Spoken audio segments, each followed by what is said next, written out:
Hey everybody, Dr. Bryton here for Two Tip Tuesday, and today I'm actually going to cover a couple things that were mentioned in one of the wellness articles in a magazine, Dentistry IQ. It's probably something you've never read, but it's something I've read. But it talks about some of the tips and tricks for patients that can be surprisingly helpful. And some of them you've heard from me, others you probably haven't. And so just in case you do hear them on the news or something of that nature, let me explain them to you. So first things first, an electric toothbrush. All my patients have heard me say that. I highly recommend an electric toothbrush.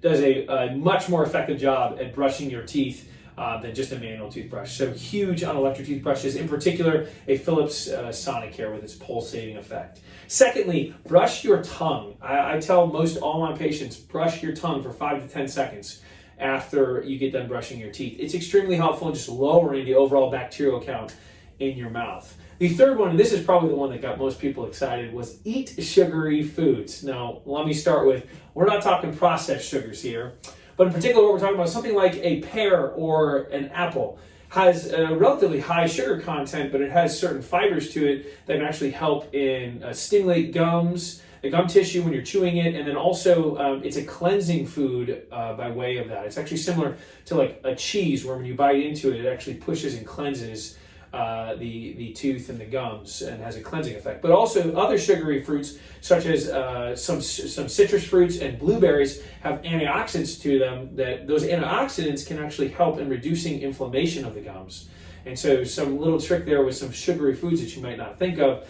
But again, we're not talking about processed sugars like potato chips, Hershey's bars, that sort of thing. The fourth thing that is mentioned in particular was to have your vitamins and minerals. So getting proper vitamins and minerals actually help to boost the immune system, which in turn helps you to keep your oral health at as highest level as possible in fighting some of the effects of bacteria in your mouth. And the fifth one, and we talk about this a lot, chewing gum. Gum does actually some of the things that we mentioned earlier with the sugary foods, in that it helps to cleanse the teeth and then also has some effect of stimulating the gums.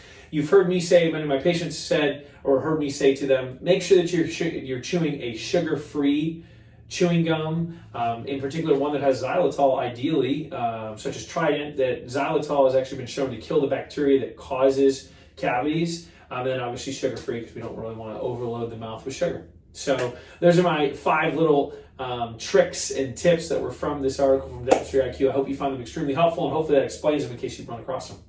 So hope you have a great rest of your Tuesday. Have a wonderful rest of your week as we get into the month of August already. Thanks for tuning in.